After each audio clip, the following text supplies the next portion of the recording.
นายกรัฐมนตรีผู้รับสมัครเลือกตั้งสมาชิกสภาแห่งชาติสุดที่10เขตเลือกตั้งที่15แขวงจำปาสักพร้อมคณะเคลื่อนไหวพบปะผู้มีสิทธิ์เลือกตั้งอยู่นครปักเซ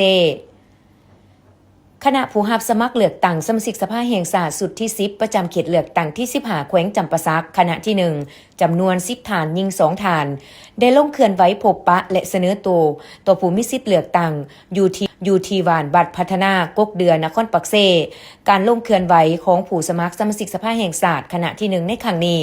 นำโดยทานสอนไซซีพันดอนกรรมการกรมการเมืองศูนย์กลางพรรคนายกรัฐมนตรีแห่งสาธารณรัฐประชาธิปไตยประชาชนลาวผู้สมัครสมาชิกสภาแห่งชาติสุดที่10เขตเลือกตั้งที่15แขวงจำปาสักนำเบอร์1พร้อมด้วยคณะผู้สมัครสมาชิกสภาแห่งชาติทั้งหมด9ทาน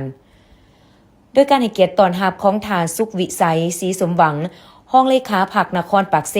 ประธานคณะกรรมการปกครองนครพร้อมคณะพรรคนครมีเลขาคณะพรรคหากฐานกลุ่มบาน1กลุ่มบาน2เลขาพรรคบานนายบานพร้อมด้วยพ่อแม่ประชาชนภายในบ้านกกเดือและบ้านอ้อมข้างเขาร่วมต้อนรับ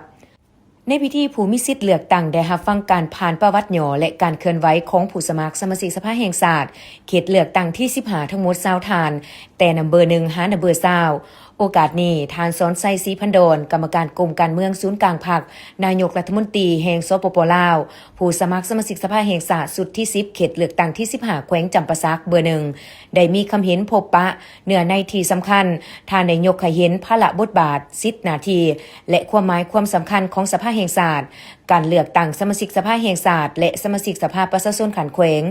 ก็เพื่อเป็นเป้าหมายพันขยายจัดตั้งปฏิบัติโครงการเมืองในระยะใหม่ของพรรคในการสืบต่อบูรณะระบอบประชาธิปไตยประชาชนของสปปลาวปรับปรุงกลไกบริหารรัฐให้กลายเป็นอำนาจของประชาชนโดยประชาชนและเพื่อผลประโยชน์สูงสุดของประชาชนอย่างแท้จริงเพื่อก้าวไปสู่การเปลี่ยนแปลงและการพัฒนาที่ดีขึ้นเพื่อสร้างตั้งระบบอำนาจรัฐที่เข้มแข็งและโปร่งใสที่รับใส่ศาสตร์และรับใส่ประชาชนอย่างสุดกกสุดปลายและที่สำคัญการลงพบปะประชาชนของผู้สมัครสมาชิกสภาแห่งชาติคณะที่1ในครั้งนี้ก็เพื่อให้คณะพรรคองค์การปกครองและพ่อแม่ประชาชนรับรู้เข้าใจและกำเนิดอย่างเลิกเซิงและพร้อมกันปฏิบัติสิทธิพันธะและไปใส่สิทธิในวันเลือกตั้งวันที่22กุมภาพันธ์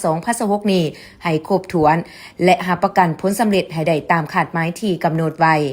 จากนั้นบรรดาผู้สมัครสมาชิกสภาแห่งชาติทั้งเก่าทานก็ได้พัดเปลี่ยนการเสนอตัวและแจ้งจุดประสงค์ในการลงเคลื่อนไหวพร้อมทั้งเรียกร้องให้พ่อแม่ประชาชนผู้มีสิทธิ์เลือกตั้ง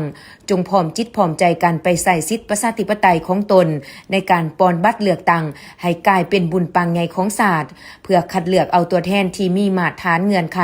มีความรู้ความสามารถและวิสัยทัศน์กว้างไกลไปเฮ็ดหน้าที่ในสภาแห่งชาติทั่วนครปากเซมี42บาทมีหน่วยปอนบัตร67หน่วยมีพลเมือง84,007คนยิง42,696คนมีจำนวนผู้มีสิทธิ์ปอนบัตรตัวจริงทั้งหมด48,937คนยิง25,356คน